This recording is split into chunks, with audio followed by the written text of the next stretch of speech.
নমস্কার বন্ধুরা, পিউ ফুড কিচেনে তোমাদের সবাইকে স্বাগতম। আজ আমি বানাবো নরম তুলতুলে মজাদার পরোটা।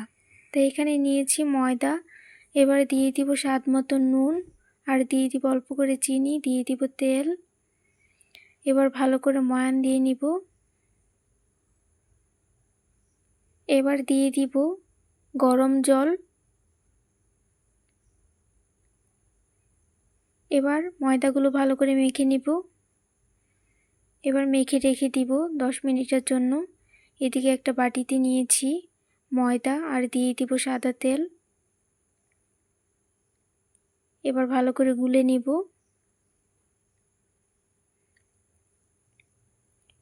পাতলা করে গুলে নিয়েছি।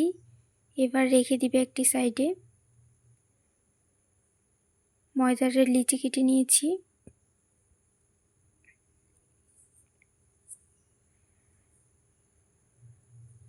এবার বেলে নিব রুটিগুলো।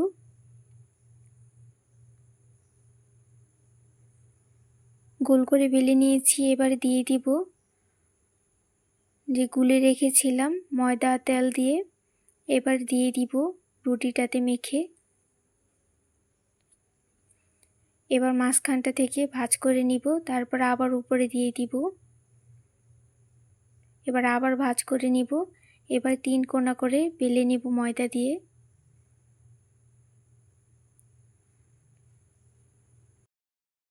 এভাবে সবগুলো রুটি 3 কোনা করে বেলে নিয়েছি। এদিকে চুলাতে বসিয়ে দিয়েছি ফ্রাই প্যান, গরম হয়ে গেছে। এবার দিয়ে দিব রুটিগুলো। এবার এই পাশ ও পাশ করে ভেজে নিব।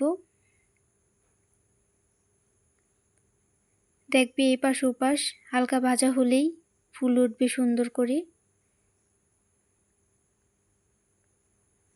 ভিতরে যে তেলটা দিয়েছি তার জন্যেই সুন্দরভাবে ফুলে উঠছে। দেখো ভাজা হয়ে গেছে, সবগুলো ভেজে নিয়েছি। কতটা সুন্দর হয়েছে, আর খেতে তো দারুণ লাগে। তোমরাও খুব সহজে বাড়িতে বানিয়ে নিতে পারো এইভাবে ফুলকো ফুলকো পরোটা। আর সাথে আমি করে নিয়েছি চিকেন তন্দুরি। খেতে তো খুবই ভালো লাগবে।